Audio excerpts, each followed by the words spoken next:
Heto pala yung mga street food nila dito sa Thailand. Kaya ngayong araw nga mga guys, samahan nyo muna akong kumain ng mga exotic food nila dito. At sa buong buhay ko nga, heto na yata yung pinakamatapang kong ginawa. Chot! Sinulit ko na din. Kasi kumain din tayo ng buhay na pusit. First time ko nga lang din to. Kaya palakasan na lang din talaga ng loob.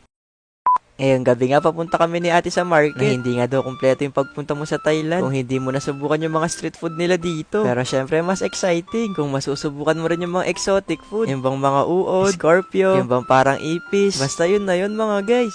Nakita ko pa nga dito yung bola ni Dragon Ball. Nandito lang pala mga guys. Kaya kung kakilala nyo siya, sabihin nyo nandito yung mga bola. Chot! Sobrang lawak nga dito mga guys. Kaya sobrang dami rin nagtitinda. Pero di naman din kami nahirapan sa paghahanap ng mga exotic food. Kasi halos magkakatabi lang din sila dito. At habang pinagmamasdan ko nga sila mga guys, hindi ko alam kung kakayanin ko ba to. Pero nandito na rin tayo. Kaya wala nang atrasan mga guys. Hindi ko na din alam kung anong mga pangalan nito. Pero sabi nga ni kuya, safe naman daw lahat tong mga to. Lalo na tong malaking uod. Maraming turista daw yung nagkakagusto dito. Na hindi ko alam. Minimekos-mekos lang ako ni kuya. Kaya sabi ko sa kanya, mekos-mekos niya na lahat yan. Kasi kakainin ko lahat tong exotic food na yan. And nilagay nga ni kuya, parang soy sauce, at saka sili para mas magkaroon siya ng lasa. Pero kahit naglagay rin siyang ganun, malalasahan mo pa rin yung pagmamahal ko sa'yo. Chot! Unahin ko na nga tong scorpio mga guys. Mukha naman din siyang masarap. Kaso nga lang talaga iniisip ko kapag kinain ko to. Baka pinagpuputol niya yung mga bituka ko sa tiyan. Kaya sabi ko kay kuya, balik ko na.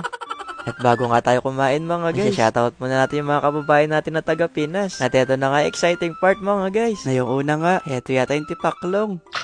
Masarap naman din pala siya. Parang kumain ka lang ng pritong dilis. Kaya sabi ko kay kuya, it's so good. Chot! Sinunod ko na nga tong parang maliit na ipis. Na hinihipan ko pa dyan mga guys para naman sobrang init.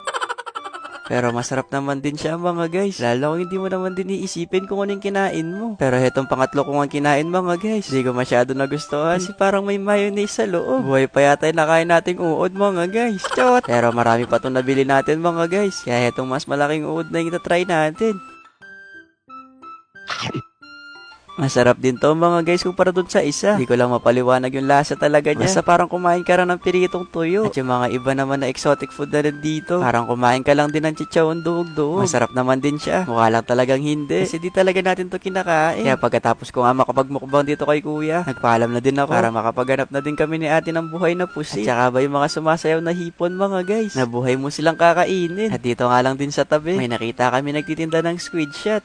Sa mga oras nga na to mga guys, hindi ko alam kung bibili pa ako. Kasi para naaawa ko sa mga pusit. Lalo na magjowa pa yata itong dalawa. Bahala kayo dyan, walang forever. Kaya kukunin ko na isa sa inyo. Mayroon din naman silang nilalagay na sauce para ba hindi lang pusit yung kakainin mo. At sa una talaga mga guys, parang hindi ko kaya. Kasi yung maliit nga na pusit, gumagalaw din talaga siya. Na iniisip ko dyan, nakapag nga nakapasok to sa loob at nabuhay mga guys, baka maging malaking pusit ako. Chot!